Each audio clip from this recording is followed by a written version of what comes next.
Hello ladies and gentlemen, my name is David from David Amazing Cuber 16 and welcome back to another video. Sorry it's been so long. I just wanted to try and get a video out there for you guys because, I haven't uploaded in a while. So anyway, welcome back to this video, and I wanted to try to make this video kind of more like in the traditional style of when you unbox or review something.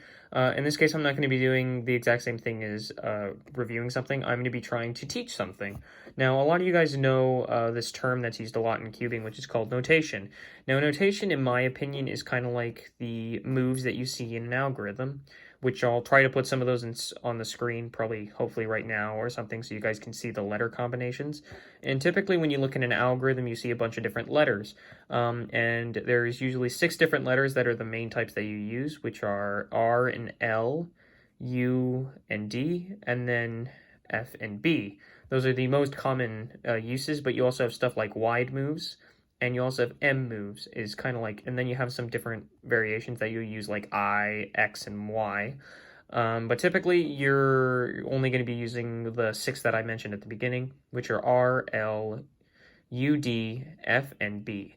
Now, at the beginning, I'm probably going to be helping you guys use R and L a lot.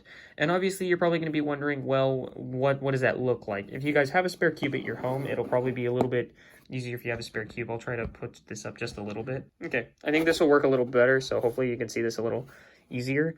So I'm using the GAN Airmaster, and sorry for seeing the background. I'll try to sort that out later. But I'm going to be trying to help you out. So for starting, I'm going to teach you R. R is basically a rotation when you use the right side. So if you hold your cube kind of in this position with your right hand over it, or in your left hand on the left side, obviously, because that's the way you're going to be holding it, R moves up like this. And L is actually kind of awkward because L goes down, kind of like this. So those are 2 basic forms of notation. And you also have the next 2, which is kind of like U and then D. And if you need to play that again, you have U, which kind of goes to the left, and D, which goes to the right. And that might seem a little awkward, so that's basically how it's going to go. Now for the next one, I might have a little bit of a harder time. So front is actually when you turn this face once to the right. So typically you're going to be holding it kind of like this position, and you're going to be pushing that side forward. And the back is actually going to be, it's going to be hard to show, but you're going to be pressing the back one all the way back, kind of like that. So you're going to be basically putting that one to the left. So these are kind of like the basic forms of notation, which is R, L, U, D, and F and B. Those are the typical uses you're going to have for notation, but obviously you're also going to have prime moves. If you've been doing a cube a lot, you probably heard of R prime and L prime and stuff like that, which is basically the opposite variants of the moves. And that's usually when a little dash is above the letter.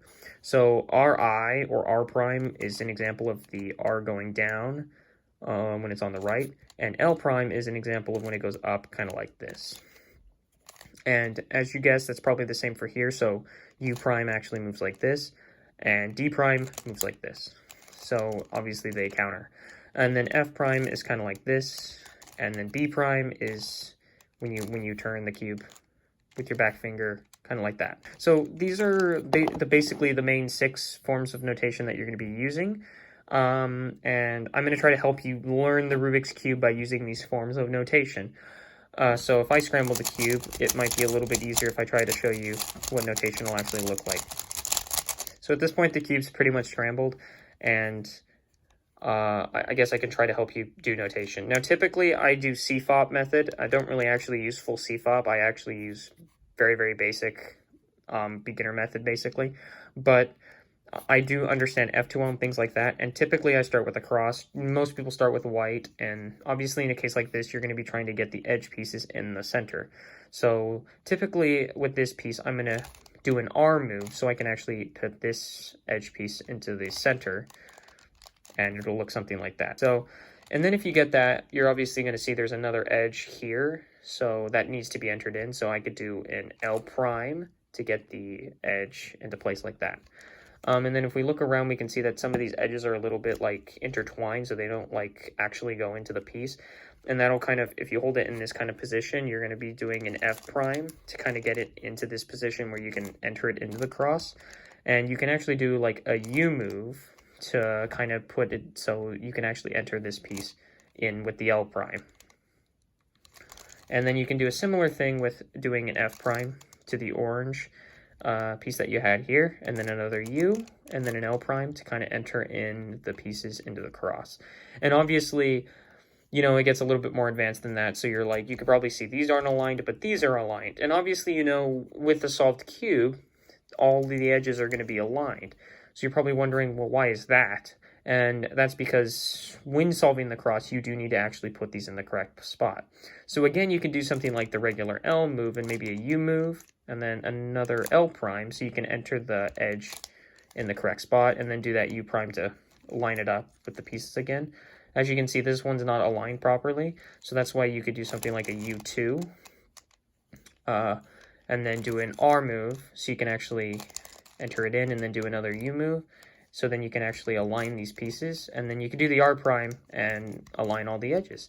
So that's like a very basic use on notation, but I hope that works okay. I'm going to try to go back in the video and edit it in a way to make it helpful. I'll probably enter some letters to help you understand what it's going on with notation.